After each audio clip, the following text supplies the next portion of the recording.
I'm sitting here with a very nice person. It's Duarte Saldanha from Portugal. I got it. Close, I got it. How are you doing? Very well yourself? I'm fine too. You look good. You look as if you came back from the Maldives. Yeah, maybe. Yeah. Have you been on holiday? Yes, I just came back with my wife. Yeah. Just a week's holiday, just relax before this crazy time. Yeah. Crazy time. Why crazy time? Because the news are coming up now with all the new projects that are coming. Yeah. I mean, we have to be ready, have to be energized, with the right focus. So how long are you in the network marketing now? Well, Lyconnect is my first network marketing company. Yeah. I started back in 2011.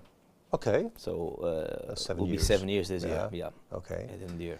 And how did you get in contact with the company? Well, I always heard about network marketing and people making money and all these things, and I was never interested. I was a very in the box. I'm an economist by training, so I was going the normal route, and I was never really interested to hear about the traditional network marketing business.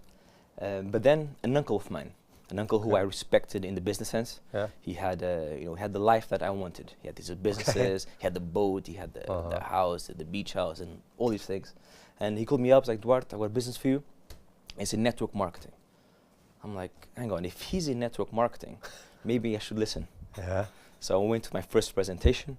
Like everybody else, I didn't understand anything about the first presentation, but it made sense to me because we were building a shopping community. And shopping community is based on members, on consumers, and on companies. And that I understood, is that the cashback card makes sense for the consumer, it's free and they save money, and it makes sense for the companies. We make the business more dynamic, more sales, less costs. So if I said that if this makes sense, these two pillars, then I do not only just save money, I want to make money by building this business and helping others save and help to build the businesses. So was it absolutely clear after this meeting with your uncle that you're going to do this job, or did it take some time to think over it? It was absolutely immediate. I decided I have to do it, but I did not have the money. And that was one of the things that really scared me because I was 30 years old. I had 2 children, the third almost coming. And I thought if I cannot find the money to start this business at 30 with my children, I'm in deep trouble. So what did your family say, your wife? They called me crazy, every single one of them. Yeah, my family, my friends, they said, don't, I was an entrepreneur. They said, focus on that, don't lose the energy, the focus. But I saw an opportunity here to have the life I always dreamt of. So I didn't listen to them, and I just started work. So did they give you a hard time, like, honey, if you do that? Yes and no. So my wife, she didn't really dissuade me off it, but didn't encourage me either. And after 2 years, I was still in career level 1, and I was busy working, and I was always out. And then things started getting a bit shaky, let's say, because working hard for 2 years and still not bringing money in. But after those 2 years, I decided let's work properly, and then yes, we started getting support. So what kept you motivated? 2 years is a long time for a father of 3 kids. Yeah, it was. What kept me motivated was I was scared. I was scared that this was going to work, and I wasn't part of it, because it still made sense in my head. I mean, I like to think I'm a logical person. So if it made sense for the companies, the consumer side, once again, I knew this was going to work. The question was, by whom is it going to work? So I decided I'm never going to quit. It crossed my mind many times, I must admit, but I never quit, never gave up, never slowed down. Did you make any mistakes in those 2 years? Did I make any mistakes? How many?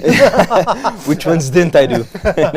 Just to help some people who might view this and think, oh, I'm interested in network marketing. So what is the worst mistake you can make in the beginning? Well, there's this phrase, which is, there are no new mistakes in network marketing. There are new people making old mistakes. So basically, the mistakes I did were the common ones. I was telling people, this is how we're going to be rich. You're going to build your network. You're going to make money.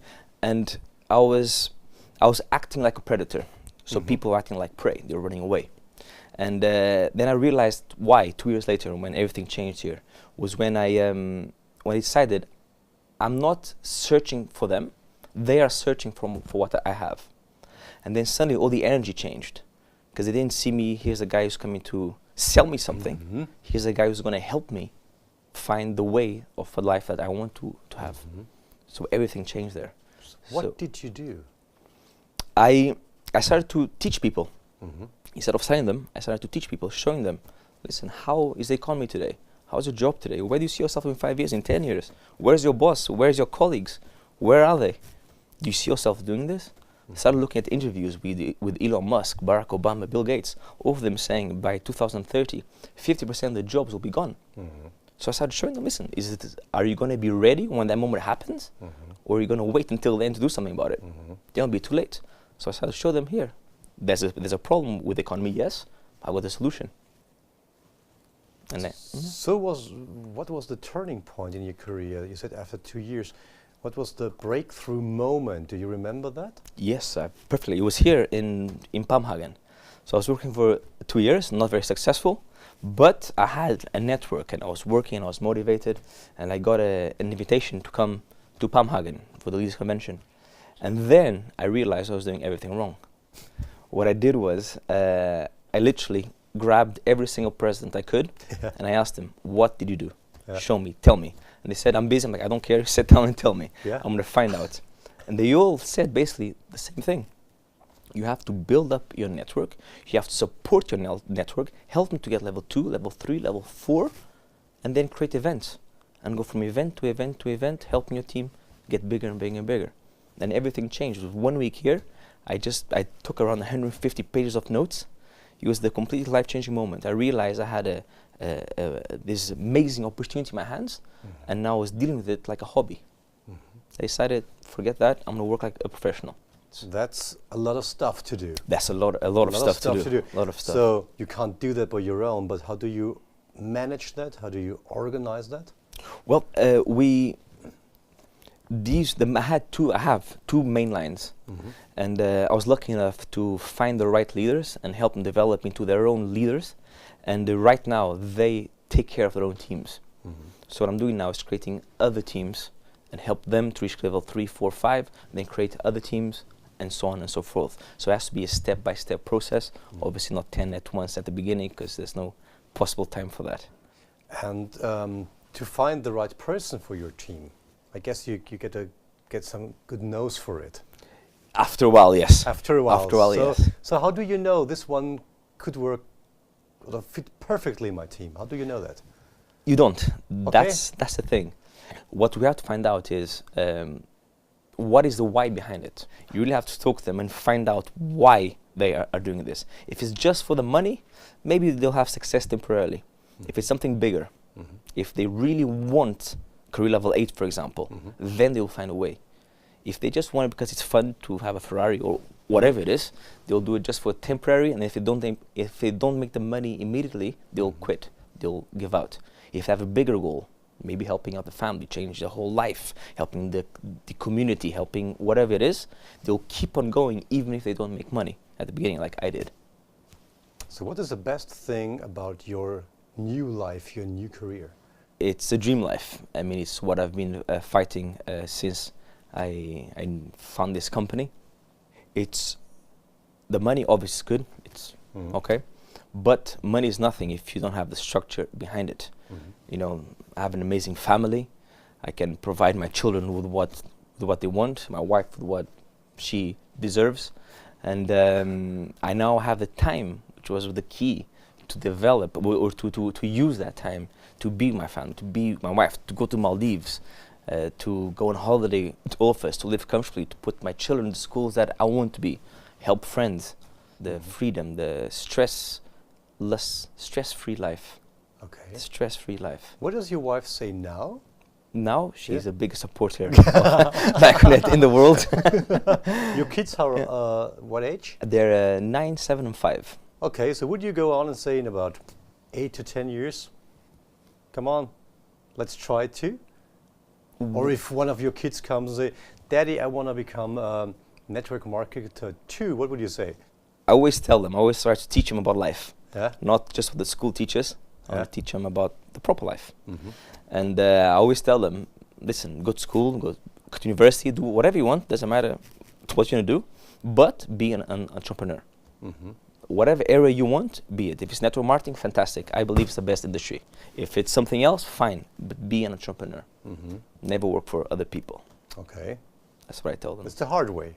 The hard way, it's the only way.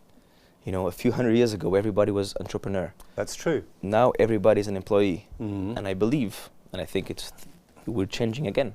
Yeah. And if the people are not ready, the entrepreneur mindset and the work ethic and all these things necessary to be a successful entrepreneur, they'll be doomed for a regular 9 to 5 job, which is not going to happen in the near future. So what are your plans, your ideas? Where will you be in about 5 to 10 years?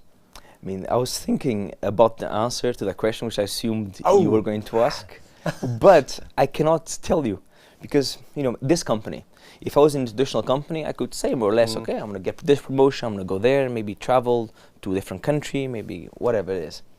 With this company, at the rate that it's growing, at how we are diversifying, how we are expanding new markets, new products, new services, and where I see myself in the future is something I cannot picture right now. I mean, I have an image.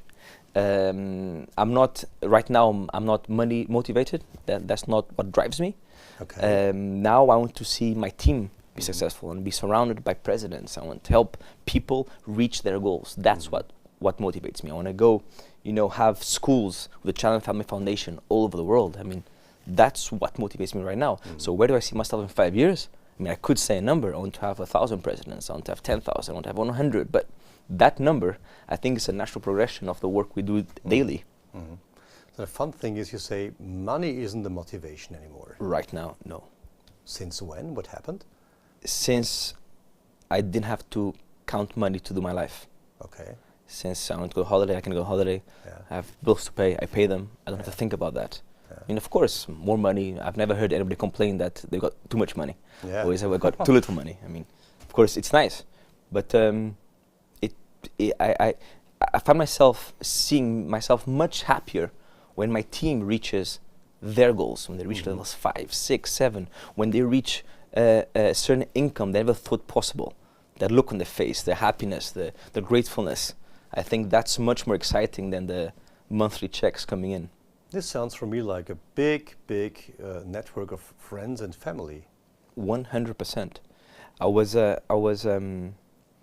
curious story. I had my 10th wedding anniversary was a few months ago. We decided, my wife and I, to have a party to celebrate the people who were involved with our life within the last 10 years. So I started making the list, around 200 people, and then Diana, my wife, said, Duarte, I don't know any of these people. Who are they? Because our latest friends, the people who are involved in our lives, are all from this company. They all be part of it. We're all thinking the same way. We're talking about the future, about ideas, about how we can change the world. So instead of becoming our 10th wedding anniversary party, it became the level 8 party. So that was that was fun. So yeah. I'm looking forward to your 25th anniversary party. That's good. There will be hundreds more, I guess. And I wish you the very best for the future. Thanks for giving us the time and thank you so much for the view into your work. Of course. Thank you so much. Bye. Thank you. Bye bye.